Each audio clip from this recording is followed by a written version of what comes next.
mesmerized by these eyes. I'm so highly, I can't lie, mesmerized by these eyes. I'm so highly, I can't lie, mesmerized by these eyes. I'm so highly, I can't lie, mesmerized by these eyes. I'm so highly. This program is proudly sponsored by SO Herbal. Eye kwabna adoma. Ebusia for ye mobibia akwaba edemo, but the experiences in life ani chimono yatu ni din mama ni hunu nti mani adaho ede enso hwe na wukọ mu a senyame nti ase a enka wo ye wo ho bone mi twa me ho akwaba me ba ye beto so. Ebusia for mudofo pa Nayas me na make say Your friend with your floss Anan, the doubting Thomas. Me say echinienti ena mpanyimfo se yekum sonko nsuo a ne yehwia ahwe. Sa wo pesa wo ye obasima. Se wo pe African wear a wo be pam a be da wo ho for all occasions dia. Me kampo baby ba ko pe ene dia ma wo. Eye kwabna adoma. Obe pam African wear dia maw ama wahya na da ho ma wo ba obi hu say yes we a gentleman. Womo pam mema niema, womo pam maniema, womo wo bags, womo wo shoes. Enya de wo na ma na etiti anade wo tena ase a na ade tre ne bi o. Enya no nko a osanso wo slippers. Omo wo in between Hatcho and the West Legon. ICJC asori ne nchen ho a. Fa number no keke. Now the friend no, o friend na onu gbedi nkomo obeye wasedi ama. Sky Gap Trends. Abnado mama shop back yi. Na hadie abrochire niema nkoa ene yeton wa ha sei titiru eye teki niema a eye original yeton bags shoes se bibia esiesie nipa ema wudi mu na wo ya brantie anase rabadie eye Sky Gap Trend back up a omo alaji tabora wonsani fa ho a eba African wear dia eye kwabnado ma eba abrochire niema ene teki niema papa dia eye Sky Gap Trends. SO Herbal Center.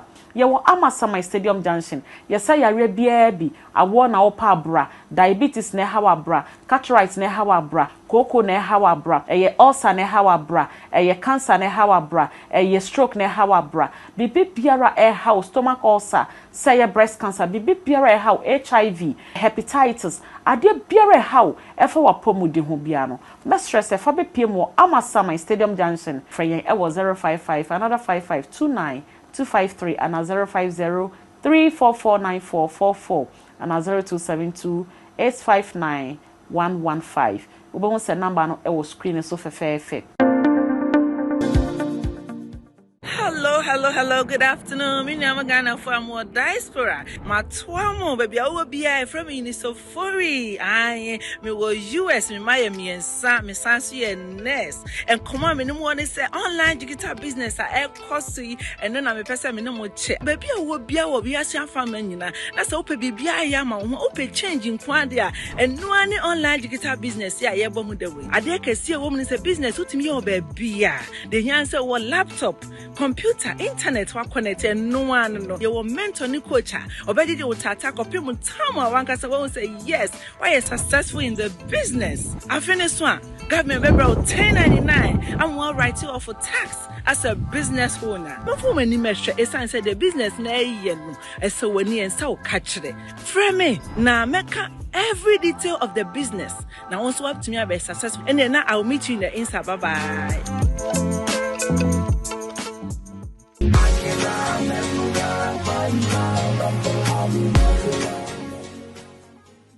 Ebusia for ye mobibia akwaba edemo, but the experiences in life edien amani hunu ene to a eni wani ataho edien so hwe ena wukọ mu a senyame nti ase a enka wo ye wo ho bone enti ene no yensa aka yankasa ye nua bema ba ko pe eye Dr. Akwasi Ernest a ye producer wasan ye manager e mankofo bebre artist bebre artist titiri for iti abusia ye kono ho na ye ne no akwakotwetwe nkomo na ye ne na akwakodi ne life experiences e ho nkomo ye to aso.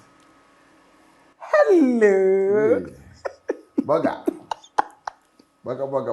agazi na phone say enya kra amu ho ya mo akwaba na edeba okrom Ghana aha ye okrom aha mi krom ko ususa what you say kontombre fufuo momone ko obi ya wa aha wa be de ye be make sure say be ma nkwan na nom wa say kwa start shisho papa it will welcome to motherland. Thank you so much nyami show and the person so why e fe so why e fe dodo say me nim say ewie ya ye kodi na ho ye be ko eti me sheda fa me ho mati fa ho ye be ko pa na ewie so a na akwata mahaba oni man so de ba ni akako yi ni man so ko mati ze so container no so container ne so na bi bedru ya che so bedru ma mogade ya na mo no ma soso mo container mo wo no ma che se tv ja wodo cars awodo agasi nya botire wuni hawate ene ma no me de buy pa bi buy akrobetu mu nyina de ewom ma brown mu nyina de ewom agasi honest oni eme wom no so obinim so opeketen sa papa o nyina bi wom ensenke ye wate mate na DSP hu ye de ni hu ko visa pa hu ye pa so ACP Assistant Commissioner of Police. Oh wow. ACP papa ichia obabi bia obia. Akasi. And na ye mo wakwaba e de opa the experiences in life jumedi ya to ni din say mama ni hunu nti mani ada ho. Me gidi say life experiences die obia e obi na ye mofra ye wo mu nyina akra no omunya life experiences e wo school mu enamfo fam eni ade. It's a person who you didn't come kakra about your life experience. Na, I mean, the wash show no, or no so a fabi no ocean womb. The Yakasa Christianist cry, a Christianist, or no name mine, go for feel do what you can and yamon on any baby, aboso.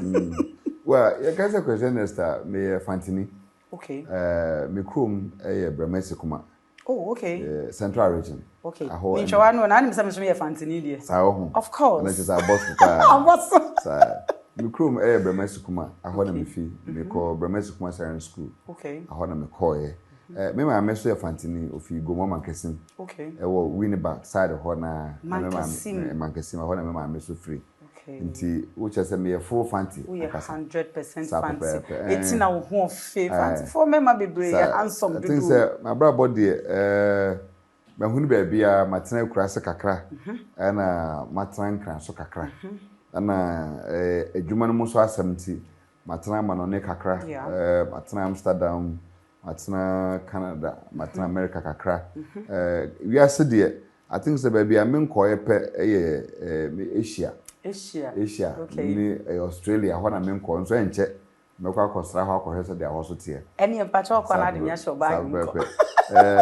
Kwese spedjumaden. Me success e wo mi wiase. Do na bebere na nti ase ene se me ye nipa obi obem me na wo ye kwadwofo ontumi ne menante. Enekre. Because me mpa kwadwofo abrabo. Me believe wo wiase se nipa bia na obetuma yeye. Ade a mechi ni hia. Yeah. Me believe say nipa bia obetuma yeye. Sa wo de adwumaden ehye wa brabo mu nko ade a obetuma yeye. Me nyine no me hu bibi say Ghana for ye pede efe na so bebere na no ye na ye youth no bebere na akwadwofo kakra. Se kaso bi ekwadwoni a obi wo ho a ordinary to nkofo so ope self dependent open ordinary ho reliance also so bi abusua na se namfo so papa ni we me papa ni we ote ho otwen so bi be man na afi abrochi na wadade obi kura wo ha wafa na adwuma nkofo bebe do adwuma di agro aha wo so na pana kogina kwa ho na wo hwese de a nkofo enante kura kwa adwuma e kire se nkofo do adwuma di agro said the all ne laziness unso kwa bu Germany hwese de a manfo obi ahomachi Udru ewa when to America and do train station on time I will train ko for about 10 minutes me nipa bi a oba me mfam adwuma ni agro nti this is my life sa na mesuan me pa adwumaden ana me believe say bibia so nyame de adom e odo nsa ye adwumaden a nsa beka nti I believe in hard work nti me nye nipa me mpa na afofo I'm always focused on my work sa pepe nti ya na mama setena den kakra na o mesa dabi me no be and apart from that no kwese na me obi a me per life I know because Jesus no ye di hia che kakra so at say ahokyeremu abrabom nipa di hia na de be hye kwa na edin nti eduru nyankopɔ time nyankopɔ pagya ne nsa no me hunu se nipa be fe se obetumi anya bibi na wato bibi ahye de akata wadaja so sa pepepe nti me obi a me fashion. I love how to dress. I know. I love to look good. I know. Say abrante de onse say oye obi bi da bi nti baby abeda ne abedi ni de abehye de ese say ni na no kama na oye adwumade na otumi so me dem be a principal person. Sa pepe nti questioners de wo kan questioners a me kakra wa me bi say sha deka mu a betumi aka ho asem me yeni paso a me kasa hodo bebre me ti Hausa kasa me ti Agbe kasa me ti Nkran kasa chese me ti Brofo chese kasa hodo bebre o kan na o ba me ametumi so no ayi ano kama okay na no ni nyina sa kasa horo ni nyina o sheda ko ho school na kosua ya da bi me nsani na Nkran ha because o mpennamfo nte ye da na wutimi sua sa kasa horo ni na me ti ni na ya brabo mo hustle no okay se ye ba ha no Nkran no sa na na tie we school no na boafo ho odene nti se wa odi uti fam nti ye ha ye construction kakra ye ton we kakra maton abrokra pen na maton yi kakra maton creasing kakra maton farm kakra those times no early 94 there about na meton pocky e wo Kaneshi market na oba me bicycle so people been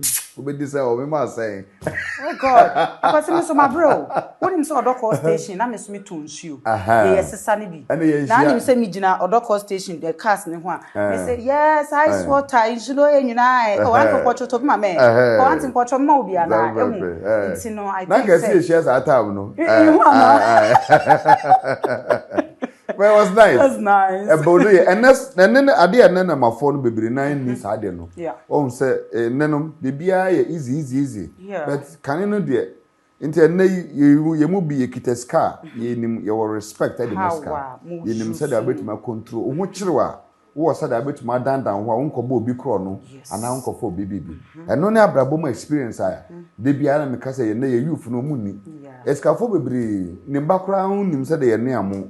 Obi kra nim said ye nti na se ne papa nyeska nti cars ni so ofa kia no otu no wo yes dan ni sisi so we de endra na ayi me ma me ka kire ayi me ba ne se ya na koye ko se de anwa mo se den na se na ma akra ke cho be da koye anwa se hwe kane no na utimi edi a wo ka kra na so ne ya to ni nyina e de atwen akwese next year da senyame show na de to so bi mu no be se me bisa se abrabom experiences ben na wa fam a na e difficult ma o pa enei no when no hu da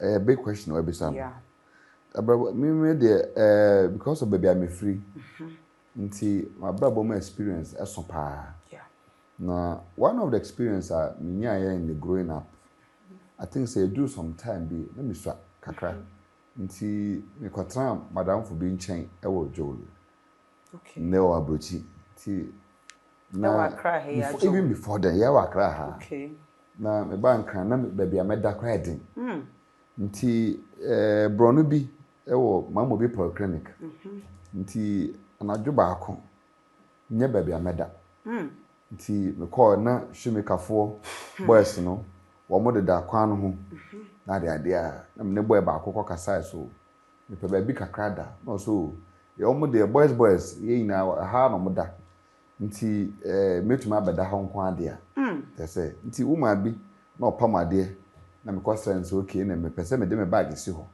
na me ne boys ne da ho and me da bonten me ne boys no hwimekafo no da bonten for close to almost a year. Jesus. Anajo na me ye adwuma okrom pharmaceutical company bi a hono na me ye adwuma. Nti me da ho anajo na nti da anahoache 4 no bia obobo kete na atiasa esa moko na dia na ya arehosam wo nkomo na sese nsuo to a obia obobo kete a na wo de atare obo na wagina bonti nti wugina honum sei saa na nsuo no ye nyina ya tare wo ho sei ya na nsuo na ate nti bi wa nsuo no behwe saa wugina kwan no saa imagine ti nsuo no beto 2 hours a ye da ho abonti na igina nsuo no musi ya obia mattress atwero bo saa na ade ate it was so that I was saying to you, it was a tough time for me. Jesus. Enti afi du ba bi no na na entoma na mededa na ye me kaipa na ye esam kotoku. Dia na flour flour dia die brodo no esam no de kotoku no nti ano na apompoma a ejo na mededa. Nti dedda na wo hwe a entontom unse sa entoma no hwe a I say calico white I say brownish yellow but me dey because you that bon tinto no entontom wia ma entoma no na da ne red nti uhu a uhu mentoma na and minim ni bia me kwotran sa entoma no I kept it me the entoma no see for long years and then me hu bia wo said the bia so nyankopon hira me no pagya me a mekwa kofa sa entoma no na akai me bia na mefiri na aboa me ama se bia eduru sa abre no na ma ya homaso a sa ntoma no be kai me ama mahunu ba bia na mefi na mpo sa ma ya hobranso a ebe mama ebre me ho ase se na ma kai ba bia na mefiri and it is one of an experience the bia no me kai na ma especially nei se me dravoa da ko bi me kofa ho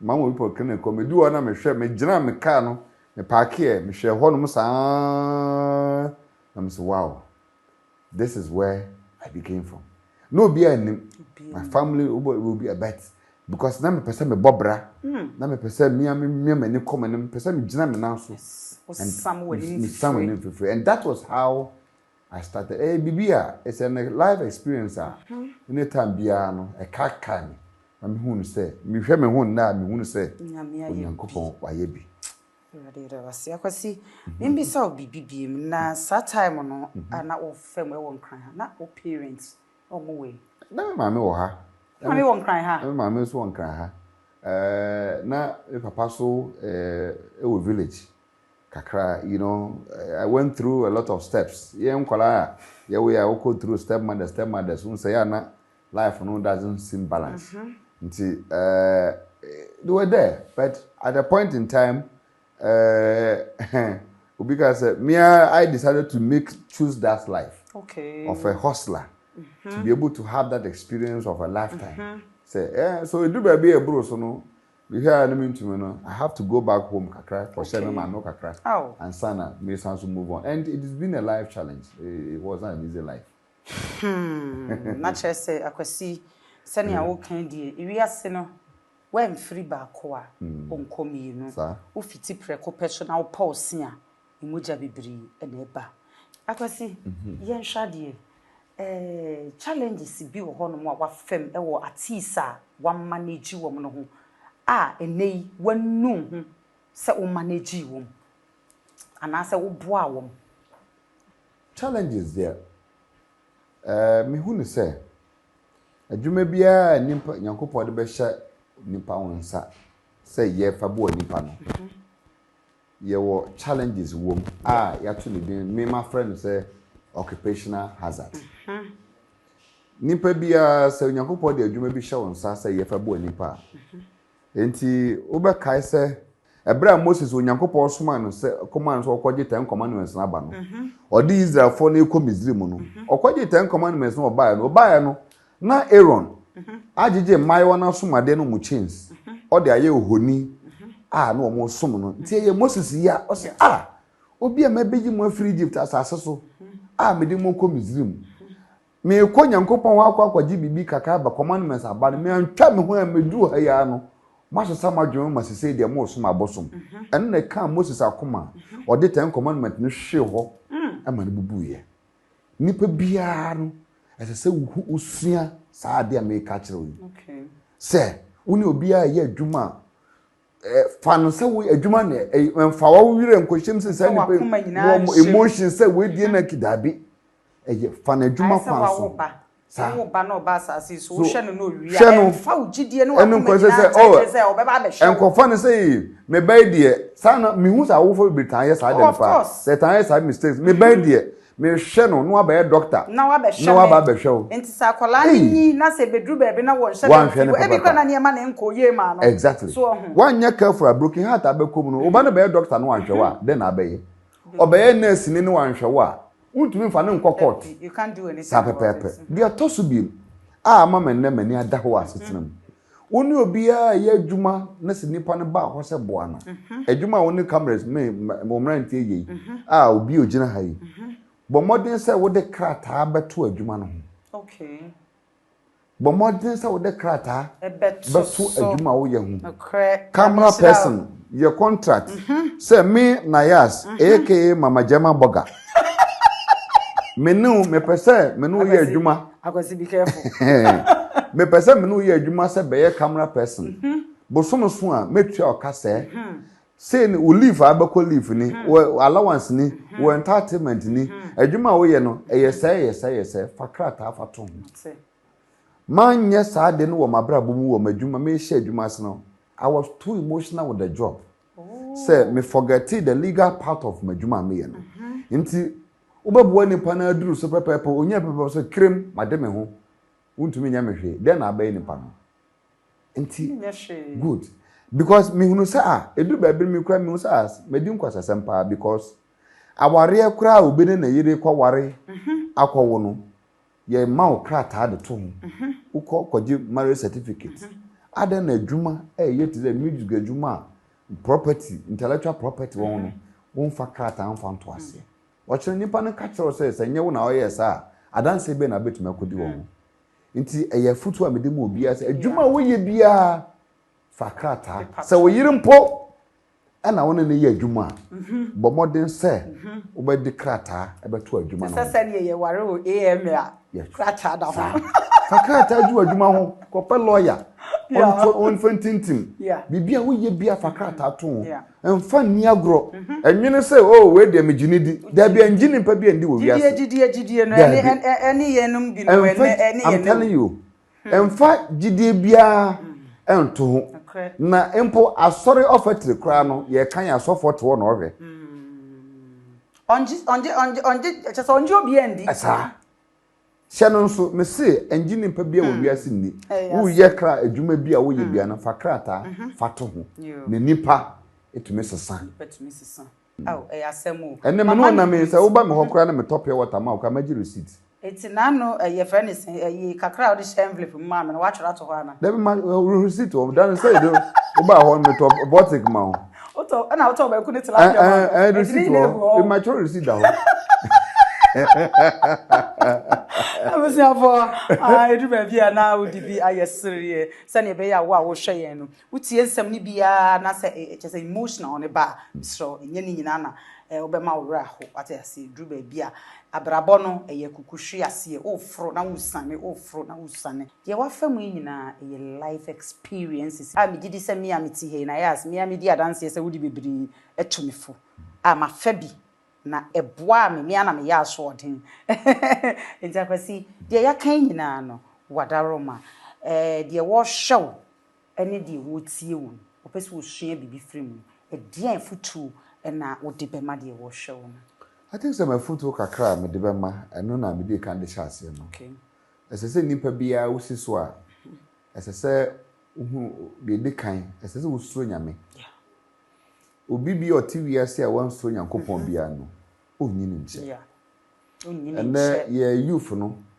ya na me concern about youth no kakra because ye mu bi ni susu a ni ye youth na ye susu ye beduru ne ye duru ba be ye duru ye bon kokra ye koi youth no me hunu se bebre no omo de life di agro kakra me hunu sometimes and my one kra particular na ya na omo life nyame okay and uko sometimes uko sport ya be wa baba wa 18 20 25 years or 30 na uko no won say shisha wusie na sina no na wusie young girl a wasi so bo say wusie bi nam na fum bi nam no hinim na obo shisha na obo shisha na je say life wa abaso ni young girl si no mo bo cigarette as I say ni oti asese and now 18 years for 5 years we can 18 no ho we benya 23 years some for another 5 we can ho o ko 30 so when you 30 so for 10 years we can 30 ho bo hu say we 40 years and no be more hu say me bre bia me bo bia no ese se me prepare me ho for that. Na ya se ene ya wote yi won se de wa ho fete for 10 years fe ka won fie ho enye ni se bo won se o ko 15 years e be drop it. Yeah. Enti ese se sa speed no ene sa adwene no e ka wa brabo a wo bo ho. Yeah. Na ense se wote wa brabo di agro.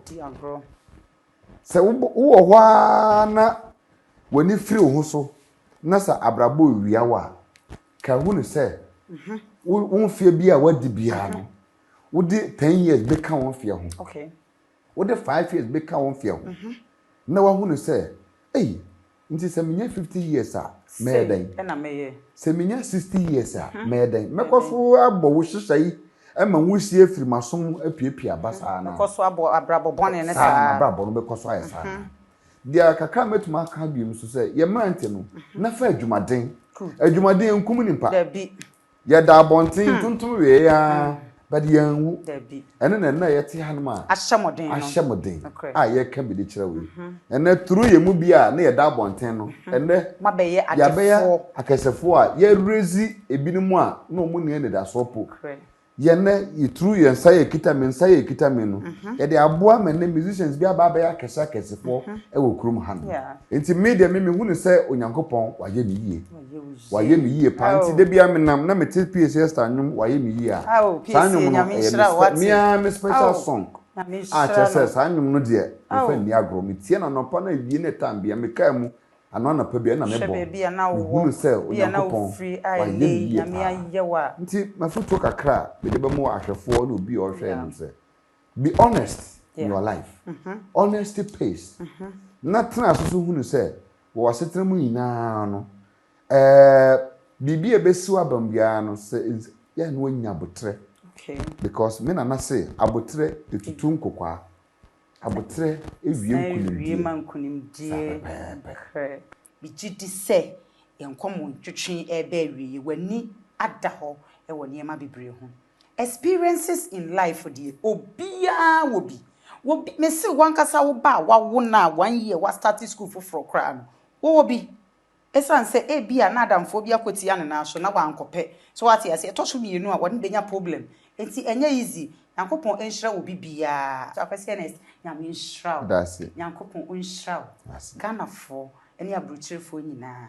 eni wiase nyina se nyame enhira ye nyawompo ati saudi o maba nyina se nyame enhira amen akwese next biso shia wadofofo na social media handles na fatuja madofo de omodoso nti de American no say me do bibia ase me Instagram Christianess official uko Instagram Christianess official pa ba kope uko Facebook Christianess na pepe baby at Twitter Christianess everywhere you go Christianess enkofo dodo enkofo dodo almost you are so good, you are too good, you are too handsome. Just say challenges na ba wo hono do so na pa cho me so wa ware na your last questions question we dey me say me ma anko why engage ti kwan na ba bia akwasi yedase se yeto nsafra unya bre na obaye yedase bebre ebusiafo yedobi bia ase se unya bre na hwe yen na yeni akwasi wiye yenwie ye afi ene ne counselors ne so ebetna se na de akwasi kan ye no wo so ene ye ababe kire omadwene kire ewo ho eti abusua Israel enyi wafidie no emfiri ha mane nda ha ya me a me di dwumadi mu chia me din ane original Nayas ba akopeme no machi no ebi ni ba bia de obeti nyina eye fake ai jamai boga ba akopeme boss ne kan oso wi a kana Nayas ni wi na de jamai boga ba akope wo de aka ho na emome ne ma ne de nyamma nti mu a mo frefre mo se mo ne ma mu nya abotere emedruye medam ase yankopon enhyira obia enhyira kase enkoma maboafo nyina ame enhyira mo Eso Herbal Center. Yewo Amasama Stadium Junction. Yesa yare bia bi awo na opa abra, diabetes na hawa abra, cataract na hawa abra, koko na hawa abra, eye ulcer na hawa abra, eye cancer na hawa abra, eye stroke na hawa abra. Bibi biara hawa stomach ulcer, say breast cancer, bibi biara hawa HIV, hepatitis, ade biara hawa efa wapomu di ho bia no. Me stress efa be piem wo Amasama Stadium Junction. Freyen ewo 055 another 5529 253 and 050 3449444 and 0272 859 115. Ubon se number no e wo screen so fefefe. Hello, good afternoon. Me name Ghana for more diaspora. My twamo baby, I will be from Unauthorized. I me go US, me Miami and Sam, me Sansu and Nayas. And come on, me no one say online digital business I costly, and then I'm a person me no more check. Baby, I will be a family. That's open baby. I am open changing quantia and no any online digital business. Yeah, yeah, bomb the way. I dare can see a woman is a business with me or baby. The answer was laptop, computer, internet wa connected no one no. You were mentor ni coach. Obedi de utata copy mu tamu wanka say won't say yes. Why you successful in the business? I finished one. Government baby 1099. I'm well writing off for tax as a business owner. Before many measure esan say the business na yen. So when you and so catch it. Frame me na make every detail of the business. Now also up to me be successful. And then I'll meet you in the Insta. Bye bye. Ebusia for Mudrafo Nayas. Me and America say. Your friend Plus Anan, the doubting Thomas. Me say echinienti ena mpanyimfo se yekum sonko nsuo a ne yehwia ahwe. Sa wo pesa wo ye obasima. Se wo pe African wear a wo be pam a be da wo ho for all occasions dia. Me kampo baby ba ko pe ene dia ma wo. Eye kwabna adoma. Obepam African wear dia maw ama wahya na da ho ma wo ba obi hu say yes we a gentleman. Womo pam mema niema, womo pam maniema, womo wo bags, womo wo shoes. Enya dia wo na ma na etiti anade wo tena ase a na ade trene bio. Enya no nko a osanso wo slippers. Omo wo in between Hatcho and the West Legon. ICJC asori ne nchen ho a. Fa number no keke. Now the friend no, o friend na onu bedi nkomo obeye wasedi ama. Yes, Sky Gap Trends. Kampenado mama shop back yi. Na hadie abrochire niema nkoa ene yeton wa ha sei. Titiru eye teki niema a eye original. Yeton bags, shoes.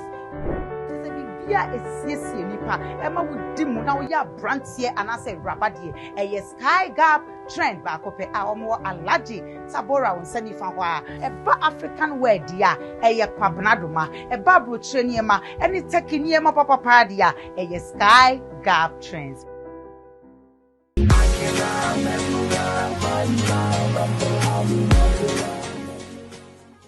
Abusia for senia ye kohwe akwasienes story no ye hye mo boss ye wie a na ye wie ye esan ton safre etitirufo nene ye nsa aka nipa titiru bi pa ewo ahase ani din the Dr. Emmanuel Hopeson, Reverend Minister oye counseling psychologist ema conflict and ADR experts. Medofo now him say papa osan ye founder CEO Center for Peace and Reconciliation. Medofo papa ye lecturer kese pa e wo University of Ghana LLM Law School. Anoti ene ye kono ho ye ne atwaso.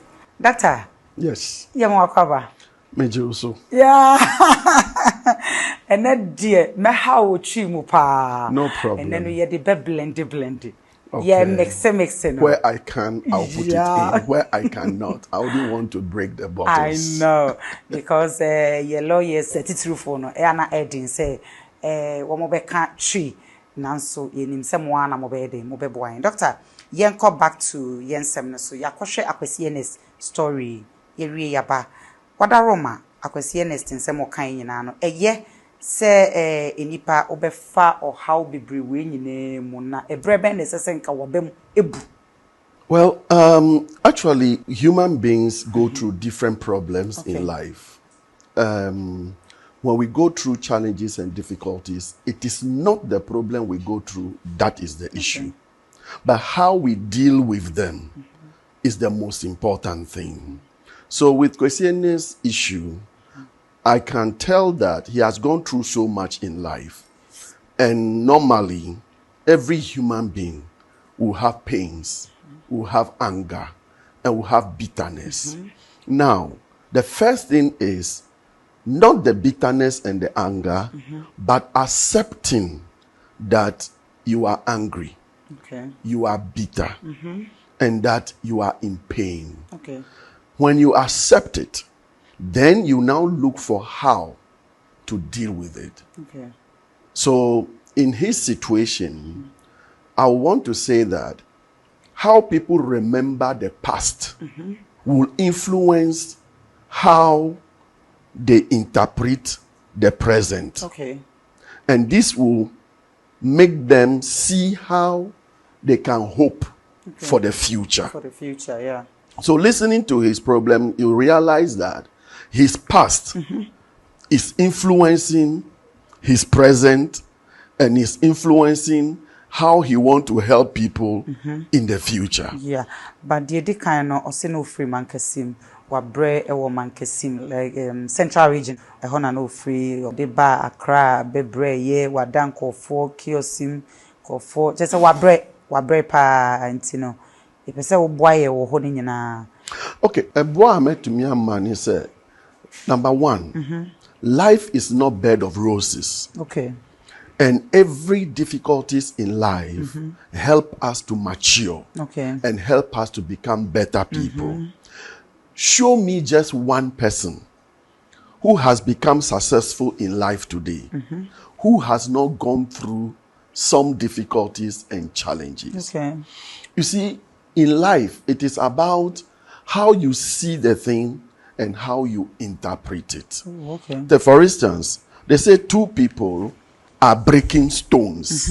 When they were asked, why are you breaking stones?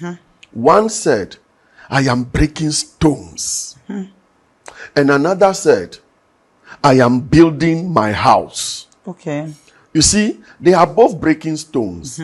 But the way one interprets the breaking of the stone, he said, I'm breaking stone, as if he was struggling. He was in pain. Yeah. But another one, breaking the stone, he said with smiling, I am building my house. Okay. So you see, the interpretation of the situation tells how the person will respond and how the person will be feeling. Okay. So in a situation like this, if Kwesi sees the situation as a demeaning situation, a rob from his investment, or he's not being treated fairly, it will trigger the hormone we call adrenaline. Okay. And adrenaline is triggered when we are angry. Okay. And it makes the body function in a very aggressive way.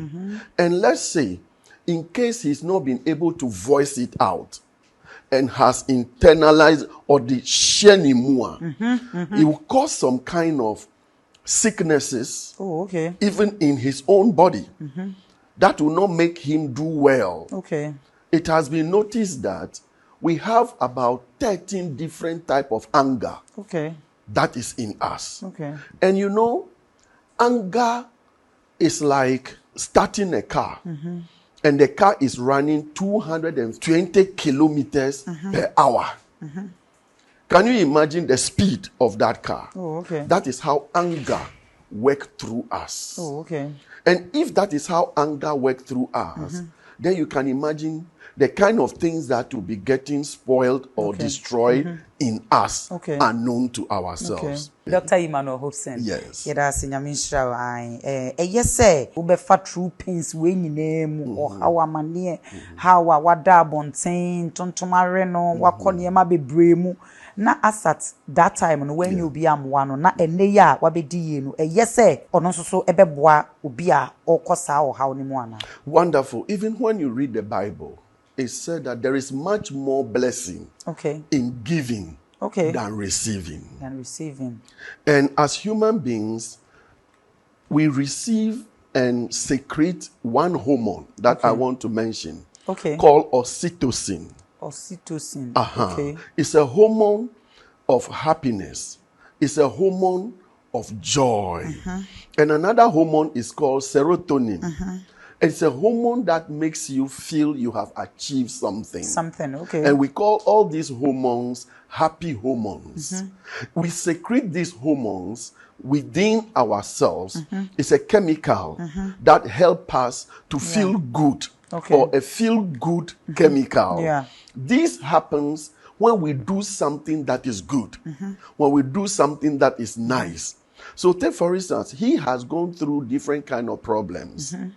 That is even the more reason why he will be able to appreciate other people when they are going through pain. Okay. If you have slept in a kiosk and you went through a pain because of that, if you see someone else also sleeping in a kiosk, that will rather make you have the feeling for the person to want to help the person, so that what you have gone through, you don't want to see somebody else go through the same thing. Akwesi honest to say we are saying yen trust ni pebi etu bua obi a ose sensan bibia to ho say true bibia to, because oba be bua nipa no oba be dru ba bi no obeka say onimu obeka say nyo na aboa no. Oh yes, that is true. Okay. From a professional point of view. Okay. As a conflict expert and ADR expert myself, I will not advise anybody to get into any form of engagement of commitment without putting anything to guide and rules the commitment they have made to each other. I was honest. Counseling, psychologists, Dr. Emmanuel Hopeson, also know Yajuni. Doctor. Yeah, and it is not every it is good, but not that it will not apply to everything in life. Oh, okay. There are some things that you do to help people which must not necessarily be in agreement from. Yeah, but when it comes to profession, in any case, you are not doing everything in order to get money from it. Doctor. Yes. To say wama yeni aje many ahwefo a yehwe nyina yeni aje yesua de pa na yebesen bisa say de na wo kan say toda oboa wo bi true de wo wakom tu so bi ewura sa situation ni mu a ese o feel ma nipa na oboa no but obi so ho no ma obi yi wakomem aboa no mo ese oboa ni nyina but actually na wabeyi uboni aye actually na odi boni pa betu ya woka.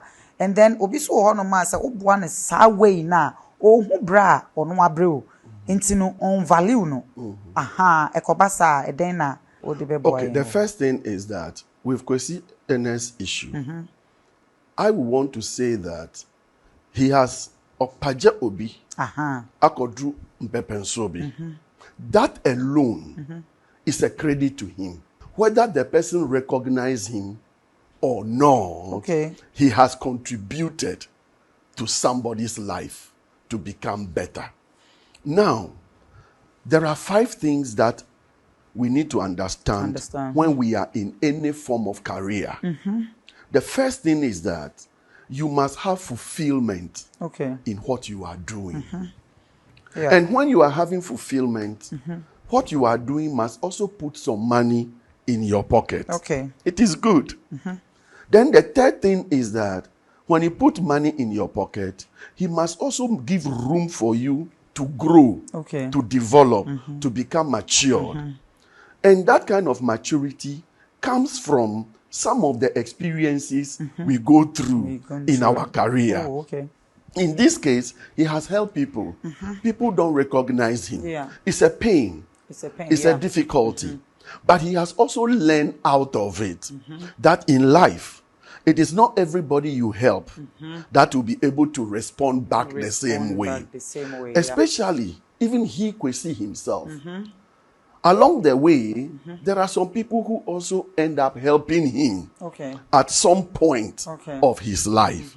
Even the person who allowed him to be sleeping in the kiosk, he has not come to sack him from the kiosk. Though sleeping in the kiosk is a painful experience, very, very painful. Still, it was somebody's kiosk. The person would have come and sacked him. But the person have not sacked him. So today, if Kwesi Enes is a producer, it is not just he jumped to become a producer. All the life journey have come together to make him the producer he is today. Even the Bible said we should comfort other people with the comfort that we ourselves have been comforted with. Dodo na aka say eba adwumaden a Ghana fo bi no no yempa adwuma eno no odwen ho sen because adwuma yempa ne laziness ntino ase ema ye ko true sa na ema we nyina mu. I think it is true to some extent, but it is not true in all the areas. Okay. Some people can be lazy by themselves. Okay. There are others who also are hardworking, Okay. but they just need to be directed. Okay. They just need to be helped. They just need to be supported. Okay. They just need to be pushed a little bit. There are some people who can just be creative and pick things from the ground, Okay. and they can do it. Okay. There are some who can only do it better when they see somebody hold their hand Okay. to help them to do it. Okay. There are some who, though you may see them as being lazy, but when you fit them into where they can perform, they can perform Okay. very well. Okay. And there are others as well Okay. who we can say are very lazy. Oh, okay. Take, for instance, I've worked in various countries in Africa. Oh, okay. And I see some people, when they are even students coming out from the university, Okay. some of them don't want to learn anymore. The reason is because when they see other people who have finished universities and they see they are not doing anything, then they also don't see the reason why they should also struggle to go through the university. When we look at especially our youth who are trying to do something, there is a lot of challenges they are going through. Let's say the situation now. When you look at even our social medias these days, the only thing they propagate, the only thing they praise is a rich man here, a rich person's here, his mansion here, his number of cars here, his number of this here. But only little is said about how they have come to where they have reached. So a young boy somewhere is also thinking, a young girl also somewhere thinking that, okay, in life, I can also jump and have my mansion and have my car and have this and have that, because that is what they also aspire to become. Unfortunately, they come to realize that that is not the realistic path to life. It's a doctor, Bibisa will say, a yes, usiswa in life, no, obebre and sana, what do ye? Yes or no. There are some who have to struggle to become what they will become. It depending on where you are coming from, the house you are coming from. You cannot compare somebody who have not gotten anybody in the family that will help them and have come out to help himself and to help other people. It's different from somebody who has already made money, have already opened companies, businesses, have cars, mansion, houses and all that, and have children. He's just going to build on what the father have done, what the uncle have done, what the mother have done. But somebody who is coming up with it, he's going through the meal, he's going through the challenges. But guess what? There's always a difference somewhere. And the difference is this. Somebody who has come from the ground and has built it up, they build character in them. They build respect in them. They build consideration in them. Their interpretation of life is different. Maturity is established in them. The way they will handle issues in life will be different than somebody who just built on somebody. He has no suffering. He has not gone through difficulties in life. He doesn't know how pain is. He doesn't know how a sleepless night is. Their life may be different. The way they will see things will be different. Somebody may have it easy. Somebody may have it with difficulties. But the total beauty of life is that the harmony of some from here, some from there, some from there, some from there, build a society of a balanced perspective. Hey. Counseling psychologists. Doctor, and only is Shiadi. I'm sure what it. It's Wadaroma and Sema Yakenina about questionist experience or me. Any dear wabway, your canning in Abuma, a futu bay and our obitimidiama, dear or Cheyenne, Wadaroma. Okay, futu amidibema ya share for one say. In life, we all have three things that I always talk about. We have our calling, we have our profession, and we have our vocation. Okay. In your calling, you are responsible to God who have called you. Okay. In your profession, you are responsible to someone who have employed you that you are working for. In your vocation, you are responsible to yourself of the responsibilities and the plan of action and things you want to achieve in life. Many people are not being able to make these distinctions to know how to approach profession, vocation, and calling. So in a mix, they get confused in life. And one important thing is that Miles Monroe says something. In life, the greatest tragedy is not death. The greatest tragedy is to live life without knowing who exactly you are until you die. So my advice to our listeners and viewers is that in this life, first of all, know your calling, know your mission, know your profession, know your vocation, and above all these things, discover who you are. That is why in Center for Peace and Reconciliation, we all advise people to know themselves better. That is why we have the lab tests and analysis that we run for people who want to really know themselves, to know their weaknesses and strengths, to know how to help themselves in life, be able to go through and know themselves. That's counseling psychologist, Doctor. Yes. Emmanuel Hopeson. I mean, Shawate. Everything for you know, BBS. Aboafo aso yasin, wana so jumedi mu. Eye Eso Herbal Center. Esa yare bi diabetes, hypertension, stroke, ulcer. Titiru eye eni yare. Baby bia uwo bia yare doma etete ubia. Bomodi anse obehwehwe Eso Herbal Center. One branches no edos ebi wo amasamai bomodiana contact wo number e was 050-344-9344 050-344-9444 ebusua for me sign esisu bi oba bia dodo oba bia eyewoya diabetes, hypertension, ulcer, and yare stroke yare bia etete na etna also Emma wunya hodin into one among babyano, and co babya, me Nayas, Magiatum, and a midi who adansi. A Eso Herbal Center, Bacope, or Modiana for one number send your dorsum.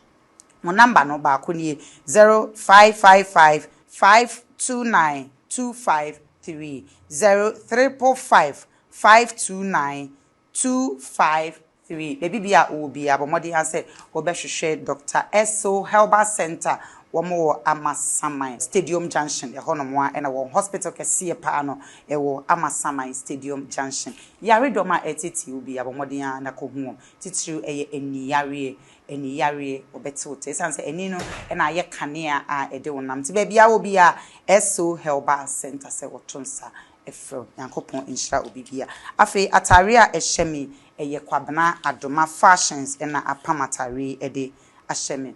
Kwabana adoma fashions baby bia wo bia kwabana adoma se wotonsa ede afrel se okọ wedding engagement parties ana se baby ade bomodi ana afrel won number 0243364633 ai kwabana adoma fashions obehye wontare opam wedding gown engagement bia se okọ yie bibi bia wo pe bia o de benne echina obepam ede ahye won number ni bi mu ni 0243364633 one shop back also see a Sky Gap Trends. But more than a friend, Emi Shemi if we change beauty lounge.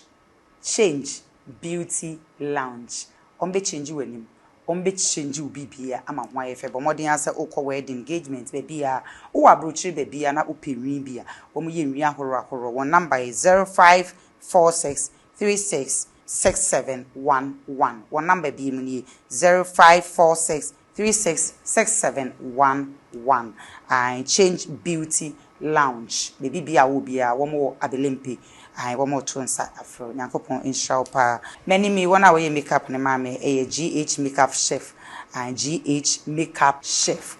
Our number is 02028963669 and 02028983669. And I see kasiye enkoma ye crew nyina Alpha Angels. Womo and attembia womo FI and kama. Ebano a ye wedding engagement baby bia dia Alpha Angels say womo tonsa afro hwehwe won ewo Instagram, Facebook and as a baby Alpha Angels. Nyame unshiro bibia afi se ufra bruchi eba na se ope baby papa adadia na yas baby ba kope na me kayo se eye Park View Hotel omo restaurant kama swimming se bibi bia omo K-boat Pillar 2 Junction na so hono mo a number is 0248699147 Park View Hotel baby bia wo bia ahaye neat enye hotel a obekwa akoda na an robbers beba to ahye wo so omo security tight enye hotel so a obeba beda na ntontom arew ama wayare de bi eye Park View Hotel and wo number no is 0248699147 0248699147 service very good yami show bibia me da se me am di djumedi mu chia me dia Nayas bakope I love you makram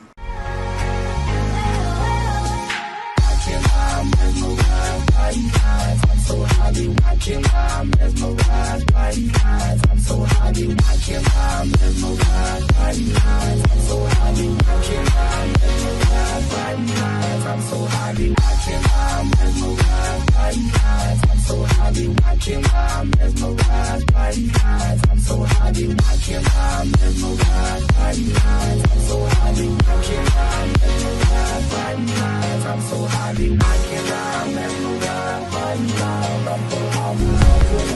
This program is proudly sponsored by SO Herbal.